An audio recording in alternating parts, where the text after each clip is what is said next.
ঢাকা। শুধু করারোপ নয়, সচেতনতাই পারে তামাকের হাত থেকে জীবনকে বাঁচাতে।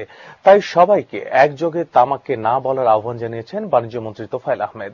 বিশ্ব তামাক মুক্ত দিবস উপলক্ষে মানুষ আয়োজিত আলোচনা সভায় তিনি একথা বলেন। প্যাট্রিক দি কস্তা রিপোর্ট। সারা বিশ্বে প্রতি বছর তামাকের কারণে প্রায় 54 লাখ মানুষ মৃত্যুবরণ করছে। বাংলাদেশে এই পরিমাণ 57,000।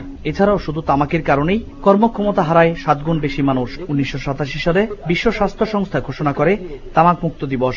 বিশ্বের 178টি দেশের সাথে বাংলাদেশেও পালিত হচ্ছে দিনটি।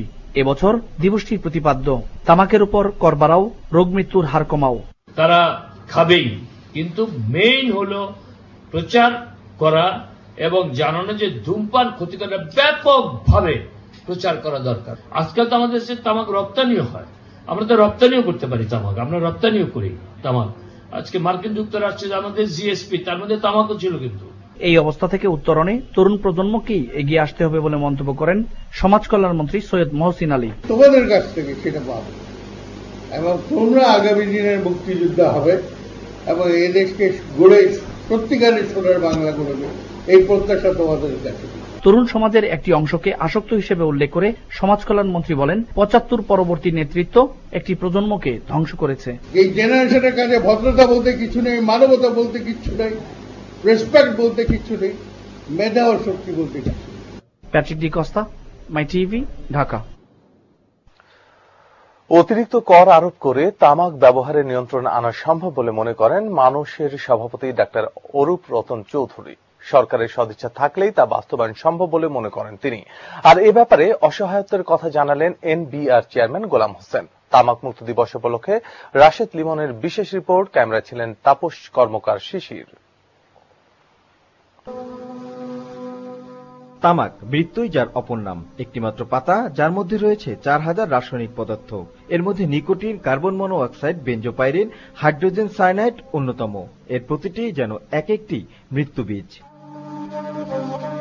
বিশ্ব স্বাস্থ্য সংস্থার জরিপে দেখা গেছে পূর্ণবয়স্ক জনসংখ্যার 3 ভাগের 1 ভাগই তামাক আসক্ত, অর্থাৎ 111 কোটি লোকই ধূমপান বা তামাক সেবন করে। এর মধ্যে আবার 20 কোটি মহিলা। প্রতি বছর তামাকজনিত কারণে মৃতের সংখ্যা 50 লাখ। 2020 সালে এই সংখ্যা কোটিতে গিয়ে পৌঁছবে বলে ধারণা করছে সংস্থাটি। বাংলাদেশের মতো উন্নয়নশীল দেশে এই সমীকরণ আরো ভয়াবহ। WHO বলছে এদেশে প্রতি বছর 30 বছরের বেশি জনগোষ্ঠীর মধ্যে 57,000 মৃত্যুবরণ করে তামাকের কারণে, আর প্রায় 3,82,000 বরণ করে পঙ্গুত্ব। আর তাই এ সংখ্যা কমাতে কর বৃদ্ধিতে সরকারকে উদ্বুদ্ধ করতেই এবারের তামাক মুক্ত দিবসের প্রতিপাদ্য। তবে বাংলাদেশের মতো সামাজিক পরিস্থিতিতে এর বাস্তবায়ন নিয়ে সন্দিহান খোদ এনবিআর চেয়ারম্যান গোলাম হোসেন। বাংলাদেশের এখন যে জাতীয় সংসদ আছে, মহান সংসদ আছে, আমার মনে হয় শতকরা 90 জন সাংসদ, মাননীয় সংসদ সদস্য লিখিতভাবে জাতীয় রাজস্ব বোর্ডকে অনুরোধ করেছে যাতে বিড়ির উপর শুল্ক না বাড়ানো হয়, ট্যাক্স না বাড়ানো হয়। এখন আমি যাবো কোথায় বলেন? আমার তো অসুবিধা নেই, আমি ট্যাক্স বেশি পাবো, আমি তো কার স্বাস্থ্য খারাপ হচ্ছে বিড়ি খেয়ে তাকে ভালো হচ্ছে, that is none of concern of national board of revenue.